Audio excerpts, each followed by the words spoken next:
Good morning, Knicks Nation. Today is Wednesday. It is the 28th of July, 2021. I hope you're healthy and COVID free. I hope your family is healthy and COVID free, as well as having your needs in terms of food, shelter, clothing, and health met. Blessings upon those that work in the healthcare field trying to save lives. Blessings upon those that pick up garbage for us to keep our places clean. Blessings upon those that make deliveries for us, unsung heroes that work for our convenience.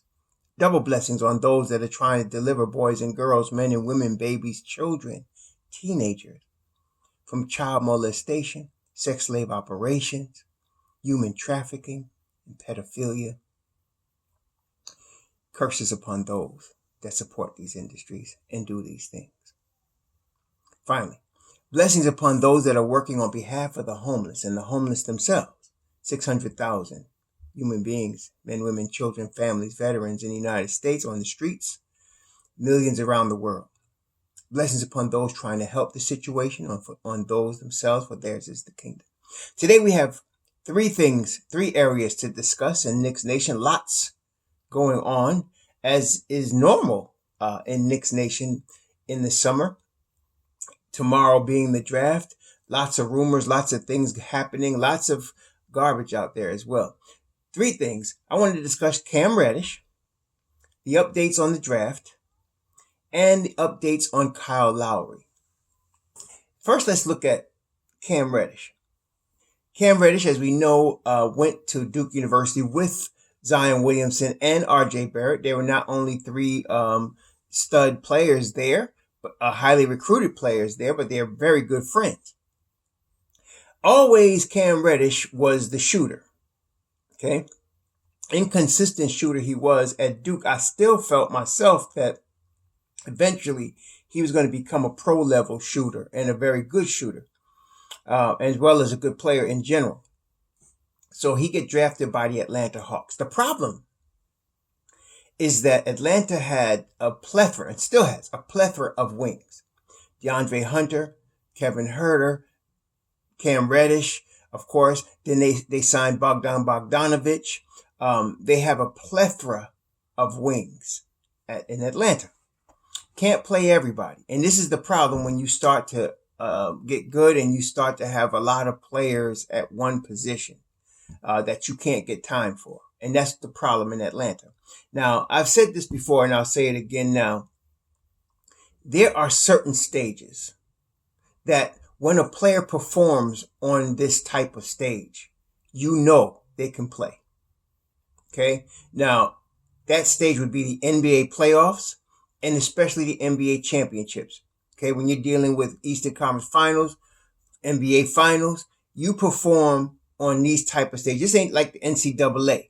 Like I said, NCAA, you might get one game that you just got lucky, or you just was hot that day, or you just was feeling it that day, and you could show out, and you may not ever do it again in your career. But in the NBA playoffs, because of the intensity, because of the level of competition, because of the number of times you play each other, because they're professionals, if you show up and show out on that stage, you're good. You could play. Okay, that's to me, that's the test. You could play. Cam Reddish did that. Okay. He was already, when he came into Atlanta, he was already, in his rookie, this is his second year we just finished here, him and RJ, of course, and Zion. He averaged double figures in the 58 games in his rookie year he played for Atlanta. He only shot 33% from three. That was the big criticism. And that's Cam. You know, he's going to take some time, but once he gets it going, I think he's going to be fine. Then this year, he averaged 11 points a game on 26% shooting from three. So it looks pretty bad from three. But two things we need to understand. Number one, he's 21. He's a double figure scorer. Okay. It wasn't like he's put up a ton of threes. 4 in the first year, 5 this year. But he gets the job done. He scores 82% from the line this year, 80% in his first year. But the thing is that all of a sudden, they needed him in the playoffs. I don't know what caused Nate McMillan to call on him at this point, because prior to this, he hadn't got much playing time. But he showed up in the playoffs, averaged 12.8 points per game, shot 64%. from the 3-point line over a 4-game period. Got 23 minutes a game. And the thing is too is that you got to sometimes wait for these guys. It takes time. As I tell you, these young guys especially come in the league at 20, now 21, okay? And all of a sudden you're going to see the talent come out. So the rumor now is Atlanta is shopping Cam Reddish, and I can totally understand why they would, because if I was Cam Reddish, I would want to be traded. You're not going to get in front of Kevin Huerter. Kevin Huerter is playing great. You're not going to get in front of DeAndre Hunter. He's playing great. So they got wings already, okay, that could play. Then they signed Bogdanovich. So there's no room for Cam Reddish to play. So he wants to be traded. Now, from what I've gathered, now it's hard, you got to decipher between the Knick hate that's legit. There's legit Knick hate in the media, okay? Let's just put that out. There is legitimate hatred for the New York Knicks in the media. So what does that translate? That translates to, if you could say something negative about the Knicks in the media, you do it.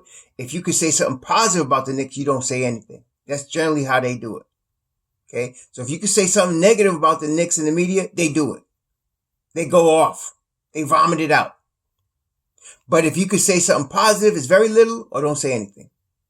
That's generally how it is. Have you noticed the Knicks have been praised, or we are all, let's put it this way, us in Knicks Nation understand the Knicks have been making smart moves. Leon Rose, Scott Perry, Walt Perrin, they're slick. They're smart. They're doing a good job. Okay? But you don't hear nobody giving James Dolan credit for putting that crew together. Nobody giving Dolan credit. Now, when the Knicks stink, everybody's all over Dolan. Knicks will never be good. Just a few years ago, Knicks will never be good until they get rid of Dolan, until Dolan sells the team. I think there's a hatred for James Dolan. I don't know what kind of person James Dolan is. He might be a jerk. I don't know. I don't know the man. Okay? So I can't judge him. But I will say this. You got to give a man credit when credit is due. As Knick Nation, we wanted James Dolan to stay out of the way. Just stop interfering. At least I did. Stop interfering like he did in the Carmelo trade, like he did with Glenn Grunwald. Stop interfering. Back up. Hire a crew and let them do their job. Well, that's what he did. He actually tried to do it with Phil Jackson. He hired Phil Jackson to take over the whole thing, and he could back up. Phil Jackson screwed the whole thing up for $60 million. So then he did it again, this time with Leon Rose. This was obviously smart move. And now he's backed up again. You ain't heard from Dolan. Dolan is like the offensive lineman in football. If you don't hear from the offensive lineman in football, if you don't hear them getting their name called, that means they're playing a good game. Because if you hear them get their name called, they're getting penalties or they're getting beat. Right? Owen is like that. He's in the background. You don't hear nothing from him. And he put together the crew and he's letting them do their business. I say kudos to James Dolan. But back to the Knicks. So, with Cam Reddish, there's the Clippers being mentioned, Oklahoma City Thunder being mentioned, the Houston Rockets being mentioned as possible destinations for Cam Reddish. The New York Knicks are not being mentioned. And the reason I find that strange is either because A, the Knicks are not interested in them, and I'm not sure that's the case, or B, the media just didn't want to talk about it. But the Knicks are looking for a wing. We're looking for a wing. Here's this kid here. Now, maybe the Knicks want something more experienced on the wing. That's possible. But I got to think, if it was me, I'm just saying, I would trade one of those 2 picks in the first round. If whatever we were going to get for the wing, if we were going to get Grimes, or we were going to get Murphy, or we were going to get Duarte, Reddish is already a pro level player. He's already there. Okay. And, he's younger than Duarte. He's already got more experience. He's showed out on the NBA playoff stage already. Okay. So I'm just saying, I would go get the point guard, and then if I could, I would get Cam Reddish. I don't know if that's going to happen. I have not heard or seen anything. Like I said, maybe they're not interested, but I think Cam Reddish is a very good possibility. I would not go by his 3-point stats in the first 2 years. I would go by what he did in this playoff, because it's the most recent stuff. It's under the biggest lights in the biggest stage with the most pressure. And he came, and if you saw the look on his face during the playoffs, if you saw the playoffs, he came to play like he wasn't having it. This is the most aggressive I have seen him since he's been in the league. So, and I was even surprised that he did that. He was all up in people's grills. I mean, on Milwaukee, he was all up in Drew Holiday's grill. And he was playing ball. I think that's the real Cam Reddish. I think that's the one we've been waiting for. And so he's probably thinking, man, let me get out of Atlanta so I can do my business, so I can show my stuff. I get a chance to play. And I think that's what's going to happen. So I think we should consider Cam Reddish. I think the Knicks should consider him. I don't know if they are. I think they should. He's a cheap option. He's still on his rookie deal. You don't have to pay $1 gazillion for him. You'd still be in position to get a big fish, but I don't think they're going to do it. I think, knowing Tom Thibodeau, he's going to want a guy like, like DeRozan or something like that rather than Cam, because he's probably having to extend all his patience for RJ already.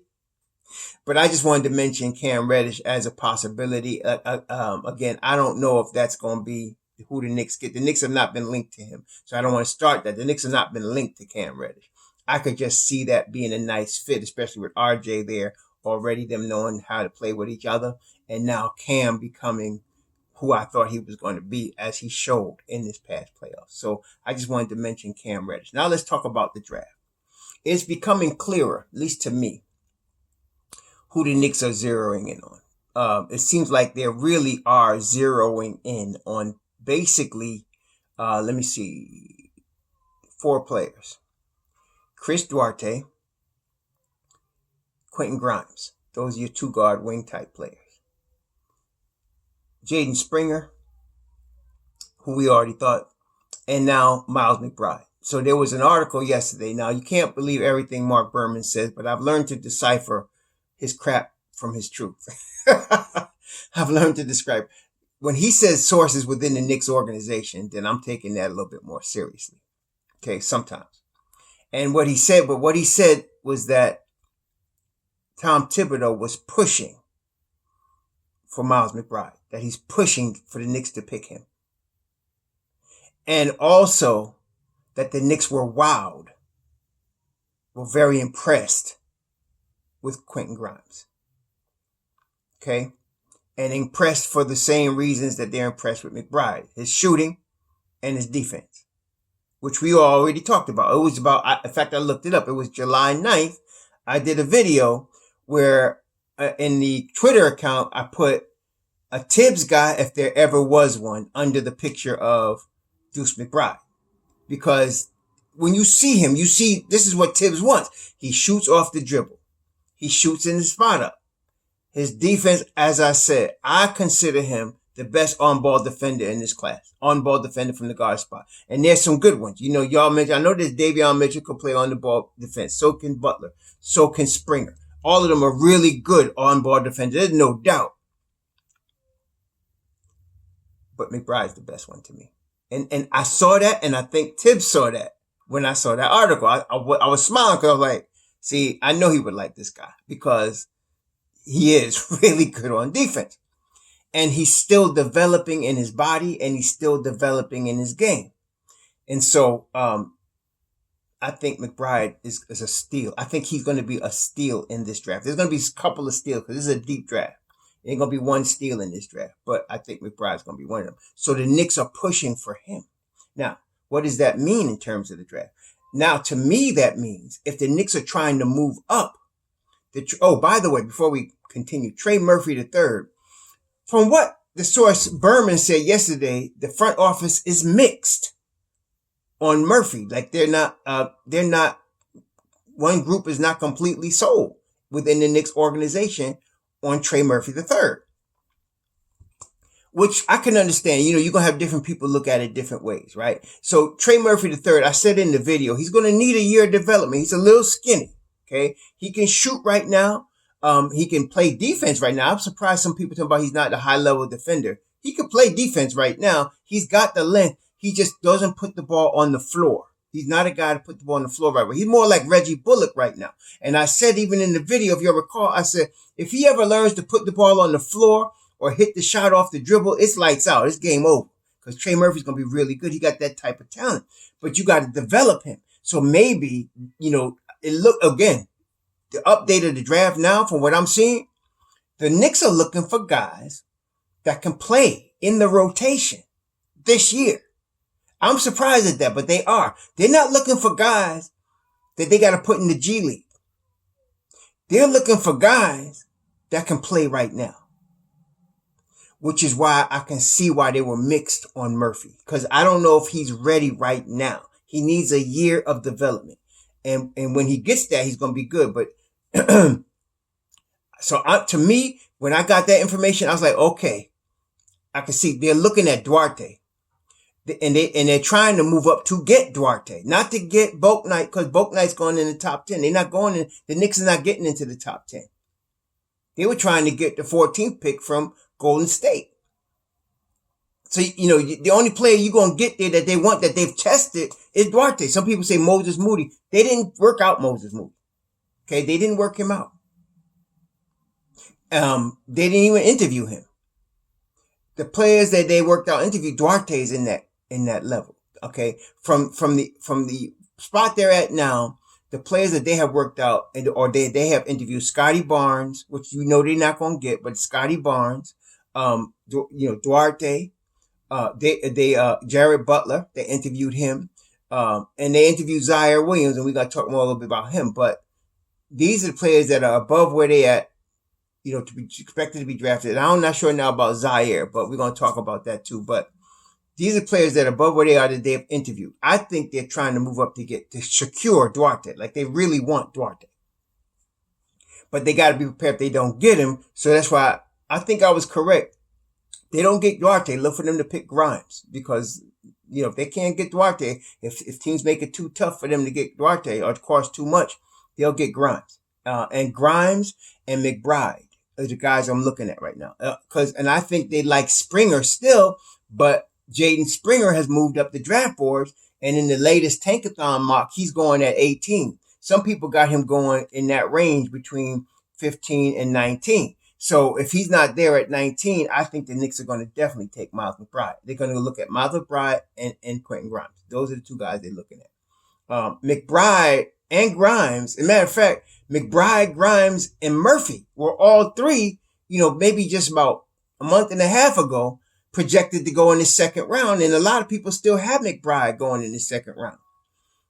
But I never thought he was a second rounder. I thought three of those guys were steals at 32. Murphy, McBride, or Grimes were steals at 32. Steals. And I was hoping the Knicks could get him there. But it looks like if Tibbs is pushed, and see, like I told y'all, last year, Tibbs didn't have as much say. Some of y'all thought he didn't have as much say last year as he does this year. This year, he's really have a lot of input. Okay. Last year, he was just getting into the Knicks organization in July. He was learning the players they already had in the contract, especially Julius Randle. Apparently, according to all reports, he spent a lot of time with Julius Randle last year. So he was trying to learn the team that he had. And, and the Knicks front office were taking care of the draft. This year, though, he is really involved in choosing the ingredients for the recipe, right? This year. He really is. So for him to be pushing McBride, and I know he would like McBride, I'm very highly, and especially now we're 2 days from the draft. Well, now 1 day from the draft. So I'm very confident that they're going to get Miles McBride. They're going to get him. I don't know at what spot they're going to get him, but they're going to get him. They're trying to get Duarte. They're really trying to get him. If they can trade up and get him, they'll get it. But if not, they're going to pick Grimes. Okay? They're going to pick Grimes. So I don't know what else is going to happen. I'm not even sure what picks are going to be traded for what. As I said yesterday, I'd rather them just stand pat. They're going to get two good players at 19 and 21. This draft is so stacked from 1 all the way through down into the 40th pick. Definitely, you could get a good player from 1 to 40 in this draft. There's no doubt. Okay. So, some people are disappointed at the 2 picks I put in my mock draft. I can't help you with that. Those are 2 good players. If we end up with Jaden Springer and Quentin Grimes, we got 2 good players. Okay. that can play in Tom Thibodeau's rotation this year. Even though he's only 18, I think Springer, even though he's going to need some development, the talent is there. The desire to be good is there. The work ethic is there. The defense is there. He needs some more seasoning and he needs some more maturity. That's all in his game. I'm not talking about him mentally. In his game, even though he's probably, only 18, he's going to need some more maturity there. But Springer comes from a really good family, man.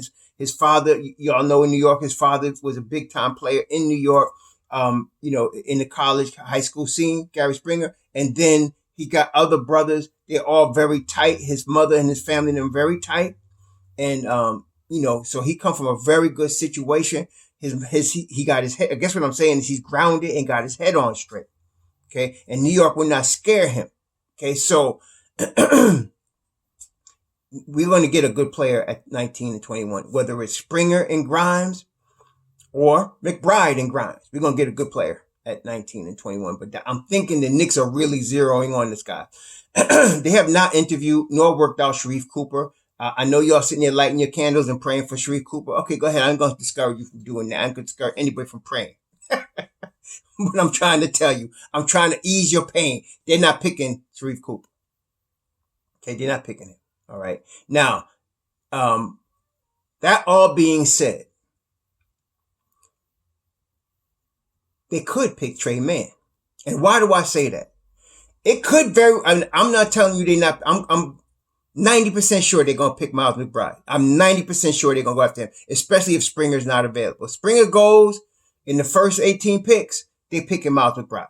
But the other player, I don't know. And the reason I'm saying that is because it could be a smokescreen, to get another player that they really want, like a Trey Mann. But I want to guarantee you this. Stop talking about players they haven't worked out and they haven't interviewed. They're not going to draft anybody they haven't worked out and they haven't interviewed. Okay, they're not going to do that. Okay, Davion Mitchell, they're not going after him. I know he's a big name and everybody wants him, but they have not worked him out and they have not interviewed him. They're not looking at him. Okay, I'm trying to tell y'all. Some of y'all may not like it, but I'm just telling you, they haven't looked at it. They're looking at players they have been studying. They have went background on. They have worked out. They have interviewed them. They have not just studied the film. They've been in their grill. They talk in their face. They talk to their parents. They talk to their people. That's what they doing. That's what they doing. They ain't did that with Davion. They ain't did that with Sharif Cooper. They're not drafting them. They not. I can guarantee you that 100%. They're not drafting them. Okay, you can take them off the list. Okay, so, but I'm telling you, they zeroing in Jaden Springer. Look for Jaden Springer, Miles McBride, Chris Duarte, and Quentin Grimes. Those are the guys they zeroing in on. Okay. I don't know. And then, they did bring in Friends, this guy from Belgium. You can look at him at 32. He might be there. He's going to be there at 32. I'll be surprised. I mean, he might be a late first round, but I doubt it.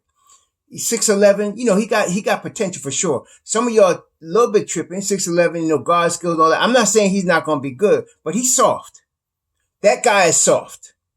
He's not the type of big guy you're going to think he's going to dominate because he just going to come in there and block shots like Mitchell Robinson or dunk like that. That's not him.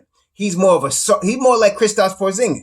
Hopefully he's not as injury prone as Kristaps Porzingis, but his game is like that. His game is like that.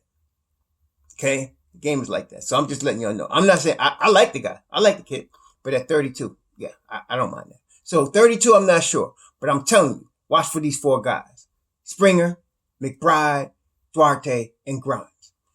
And it could be a smoke screen for Murphy. I don't know. That's what I'm saying. Murphy and Mann are dark horses to me. Like, this all could be a smoke screen because they really want these two guys. I don't know. But I tell you what, out of the 6 players I just named, Duarte, Springer, Grimes, Murphy, Trey Mann, and McBride, I have no problem with any 2 of them players. I have no problem with any 2 of them. Okay? I don't know about y'all, but I have no problem with any 2 of them players. Any 2 of them. But I do favor, my favorites are the ones I think they're going to pick. I don't mind Grimes at all. I like Grimes and I like Murphy. Not Murphy, Grimes and McBride. I like them. I like Springer too, but I like daggone McBride, man, that defense, daggone it, man. And the way he played against Cade Cunningham, when they played, he played Cade Cunningham, he played against the kids from Alabama. Yeah, they don't want to see him. They don't want to see him. Not McBride. They don't want to see him. Because this kid, man, I like him. He got that Frank Ntilikina defense, so you know I like that. But offensively, you know, you can't even compare. He's better than Frank, obviously, right now, offensively, right now. Right now. Okay? Right now, coming out of college. I'm just saying. And Frank's a pro-level player, right? So, I'm very high on McBride. I have no problem with the Knicks picking him at 19 or 21. And I'm very high on Quentin Grimes. If they don't get Duarte, who was my first pick on the wing, because apparently now they're not as high on Murphy, okay, fine.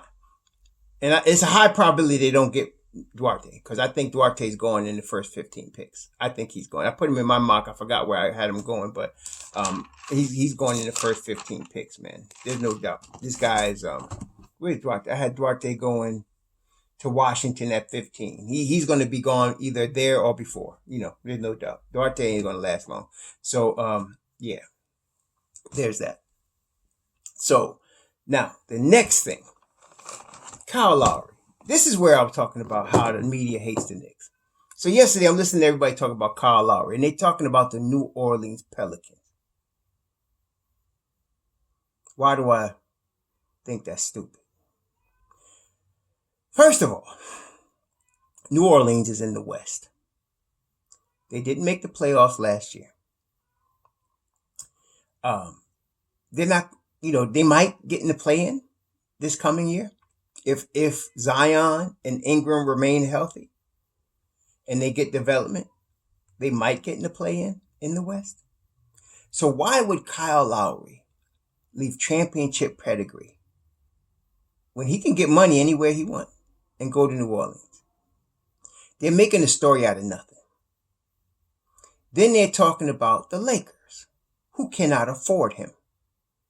The Lakers want Chris Paul. They cannot afford him. They want him to take a pay cut to come play with LeBron. That is not going to happen. Kyle Lowry is not taking a pay cut to come to LeBron. So then they're talking about, well, they can do a sign and trade. Yes, they can. And who would the Toronto Raptors want that's on the Lakers? I don't know. I don't think. To me, nobody. Okay? So, and again, I told y'all from the beginning, it's like if I'm Kyle Lowry, I'm going to the Lakers, the Clippers. Those are the two teams that I would be looking at for my services. Because why? They're the closest ones to winning the chip.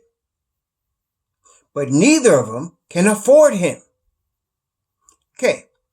I told y'all that the Miami Heat and the Knicks are the only teams in the East that could afford him.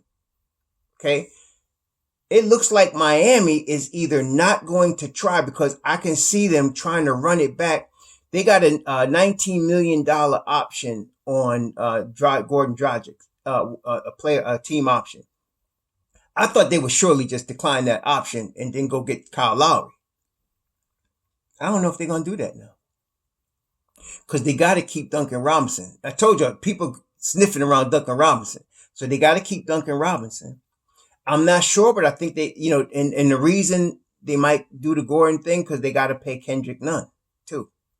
So I'm not sure what they're going to do, but I'm not sure how close they are in the Lowry research. Then into Philadelphia 76ers. Philadelphia cannot afford him. They're not only over the cap, they're over the luxury tax. And so in order for them to get Kyle Lowry, they got to trade Ben Simmons. And I don't think that's going to happen. I don't think they're trading Ben Simmons. Okay, I don't think they are. I'd be shocked if they traded him. So they would have to be trading Ben Simmons for Kyle Lowry.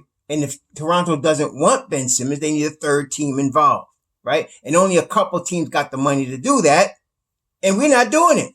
See? So I don't know how. See, but they won't bring up the fact, and this is a fact. I'm not even talking about guessing here.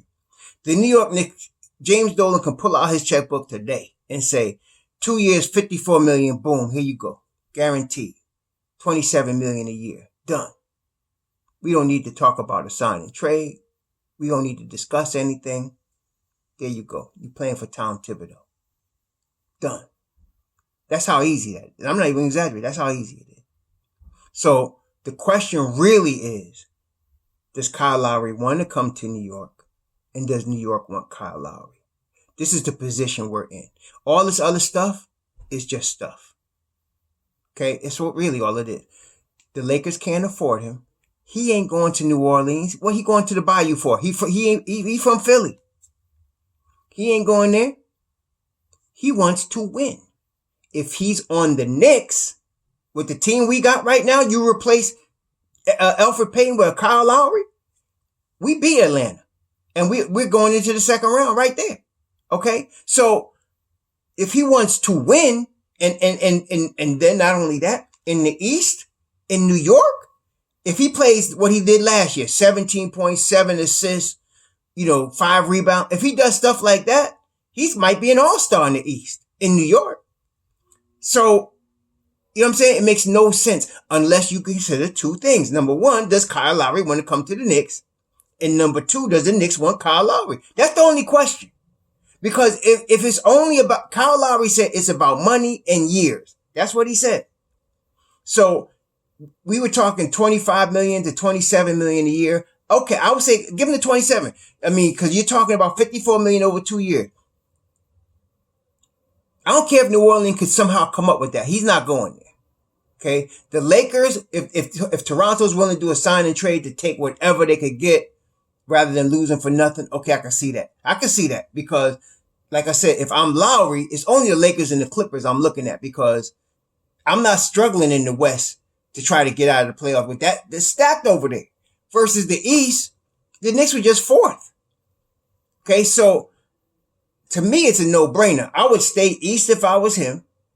From New York, it's an easy commute to Philly, and he's going to get his money. I don't know, and like I said, unless he doesn't want to come to New York. That's a possibility. But if he does, or if he's just saying, who's going to pay me? There is no question. There's only one team now. It's the Knicks. It's the Knicks. Unless the Knicks don't want him, or he doesn't want New York. That I don't know. If they're at least interested in Kyle Lowry, like I said, it's very simple. There's no need for a sign and trade. Here's your money. Welcome to New York. Here's your money. Welcome to New York. Look, and also regarding Lonzo Ball. Look, if New Orleans said, if they're making room and they're making trades and they said we're not going to match Lonzo Ball, how does that tell you they feel about Lonzo Ball? We're not matching him. You can have him. For whatever. You offer him a bag of chips, we're not matching it. Come on. I'm not saying Ball is no scrub, okay? But if you asking me, do I want Lonzo Ball or Kyle Lowry? There's no question. I'm taking Kyle Lowry. If you tell me, do I want Lonzo Ball or Devontae Graham? I want Devontae Graham. I want Devontae Graham. A dog. You tell me, do I want Lonzo Ball or Colin Sexton? Don't even talk about it. Come on. Don't even talk about it. Come on, man.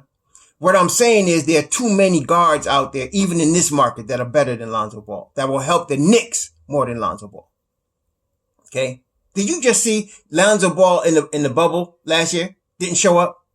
Did you see Cameron Payne in the finals show up? There's money and there's money players. You understand? Listen, y'all, Knicks Nation. We want money players. Yeah, we'll pay them money, but we want money players. Say what you want about Alec Burks. He was the weakest defender in the rotation, but homie showed up when it's time to get that W, man. He was a money guy.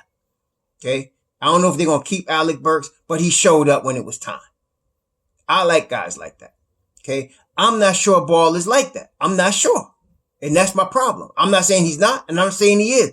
My problem is, I don't know. And we talking about, we need something here that we know. I know Devontae Graham will show up. I know Cameron Payne will show up. I know Kyle Lowry will show up.